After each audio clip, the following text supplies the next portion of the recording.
December 2nd వీక్లో ఒకసారి వద్దాం. మీకు ఎందుకంటే నేను ఏదైనా నీకు టకటకమైన వరాలు ఇచ్చేయడానికి నేను ముఖ్యమంత్రి గారి స్థానంలో నేను ముఖ్యమంత్రి గారిని వెళ్ళి అడగాలి. ఎందుకంటే నేను కూర్చోబెట్టి బడ్జెట్ నా దగ్గర ఉండదు. ఏమండి అలాగే నేను దాని గురించి మాట్లాడు. నేను ఎందుకు చెప్తాను అంటే ఫైనాన్స్ ఇవన్నీ ముఖ్యమంత్రి గారి చేతిలో ఉంటాయి. ఆయన కూడా ఉన్న ఇబ్బందులు ఏంటంటే గత ప్రభుత్వం చేసిన పనులకి అని మీకు కూడా తెలియాలి కదా, మాకు ఎందుకు డబ్బులు రావట్లేదు, మాకు ఎందుకు డబ్బులు రావట్లేదు, మీ ద్వారా రాష్ట్ర ప్రజలకు కూడా తెలియజేస్తా ఉన్నా. ఎక్కడ కూడా లాస్ట్ 5 సంవత్సరాల్లో పుడికలు తీయలే. అసలు మీకు ముఖ్యంగా మీకు సంబంధించి అయితే అసలు కనీసం 1 ఇంచు మట్టి కూడా తెలియదు, అట్లా వదిలేసారు. అట్లా అంటే డబ్బులు ఏం చేస్తారు, ఒకే పథకాలకి ఇచ్చుకోండి, ఇబ్బంది లేదు, కానీ పథకాలతో పాటు అభివృద్ధి, రోడ్లు ఇవన్నీ మర్చిపోయారు అందరూ. ఈ కూటమి ప్రభుత్వం వచ్చాకున్న బిగ్గెస్ట్ ఛాలెంజ్ మాకు ఏంటంటే పథకాలతో పాటు అభివృద్ధి పదాలు ఉండాలంటే దానికి ఒక ఆర్థికంగా ఫైనాన్షియల్ జగ్లరీ చేస్తాం. ముఖ్యమంత్రి గారి ఆయన అనుభవం మీద పథకాలకి డబ్బులు ఇవ్వాలి, రోడ్లు వేయాలి, అలాగే మీకు ఇప్పుడు కూర్చోబెట్టి సడన్గా గిఫాన్ వస్తే ఏదైనా మళ్ళీ కూర్చోబెట్టి రైతాంగానికి మళ్ళీ గిట్టుబాటు ధర ఇవ్వాలి. సో ఇన్ని కష్టాల మధ్యలో ఉంది. కానీ ఎవ్వరు కూడా అలాగే నిన్న మాట్లాడుతున్న ఒక మీటింగ్ ఒకటి చేసాం. చూస్తే మన దాదాపు 1,00,000 వాళ్ళు సచివాలయ ఉద్యోగులకి మన ప్రమోషన్స్ మీద మాట్లాడాం.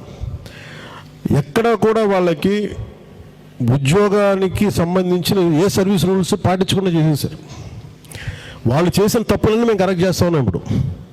ఇప్పుడు మన శంకర్ గుప్తా ట్రైన్ లాగా వాళ్ళు పని పాట చేయకుండా వదిలేశారు. ఆ సమస్య వారసత్వ సమస్య మనకు వచ్చింది. ప్రజలు వీళ్ళందరూ ఎదురు తిరిగే వీళ్ళ మీద విసుగుతోటే వాళ్ళని ఆ స్థాయిలో పెట్టారు, మనకి ఇంత అద్భుతమైన విజయం అందించారు. కానీ ఒకసారి వాస్తవం మేము కూడా చెప్పాలి కాబట్టి మేము చాలా కమిటెడ్గా ఉన్నాం.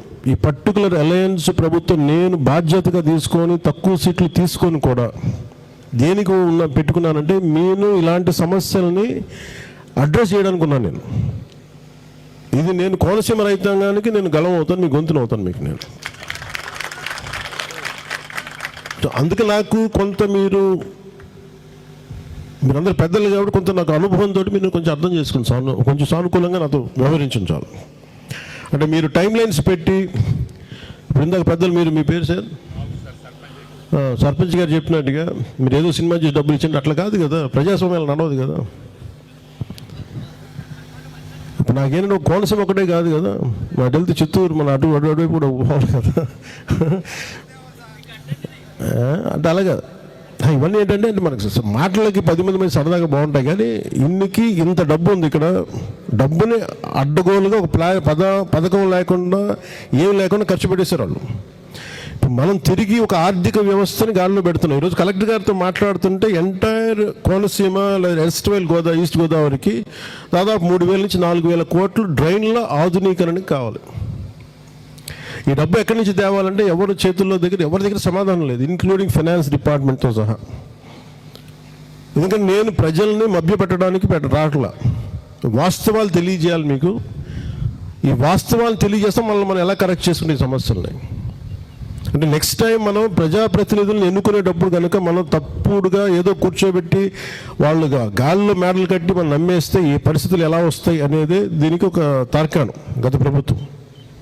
సో నేను ఎందుకు ఇలా పెడుతున్నట్టు ఈ కుటుంబ ప్రభుత్వంలో నేను మీకు వెన్నంటే ఉన్నాను. నాకు సమయం కావాలి, ముఖ్యంగా యువతకు సంబంధించి. ఈ రోజున మీరు పెద్ద కొడుకు అంటే ప్రతిదీ బిడ్డలాగా చూసుకుంటారు. అలాంటిది భవిష్యత్తులో ఇంతమంది యూత్కి మీకు భవిష్యత్తు ఉండాలనేదే నా కోరిక ప్రత్యేకించి. అంటే మనకి వెల్ఫేర్ స్కీమ్స్తో పాటు డెవలప్మెంట్ ఈజ్ ప్రయారిటీ. అది మనకి వ్యవసాయ విధానం కావచ్చు, లేదంటే కొబ్బరి సాగు కావచ్చు. దీనికి మీద నేను ప్రత్యేకించి చాలా కట్టుబడి ఉన్నాను దీని మీద. అంటే అందరూ ఏం చేస్తున్నారంటే కూర్చోబెట్టి పథకాల దగ్గర ఆగిపోవట్లేదు కూటమి ప్రభుత్వం, కానీ జరిగిన దోపిడీని కానీ ఆ వెనక మనకి ఆ ఆర్థిక లోటుని కానీ ఎలా పూడ్చాలనేది దాని మీద విపరీతమైన కసరత్తు చేస్తూ ఉన్నారు. కొంతమంది చేస్తాం. ఇప్పుడు దాకా నెలకి జీతాలు రావడం కష్టమైపోయింది గత ప్రభుత్వంలో. గుంతలు పూడ్చలేకపోయారు, రోడ్లు వేయలేకపోయారు. ఈరోజు మనం కూర్చోబెట్టి మన శంకర్ గుప్తం దాంట్లో కూర్చోబెట్టి సిల్ట్ తీయలేకపోయారు. మరి డబ్బులు ఏమైపోయినాయంటే వాళ్ళు కూర్చోబెట్టారు, ఇచ్చేసారు, అయిపోయింది అంతే.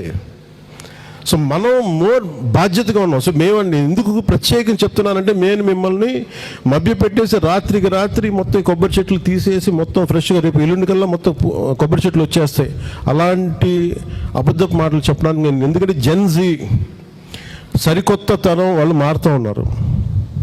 ఎందుకంటే మీరు ఇంత కష్టపడ్డా, మీరు ఇంట్లో మీరందరూ ఇంత పెద్దలు మీరందరూ కష్టపడ్డా మీ ఇంట్లో బిడ్డల కోసం మీరు అందరూ 20 ఏళ్ళు 20 ఏళ్ళు పైన బిడ్డలే ఉంటారు.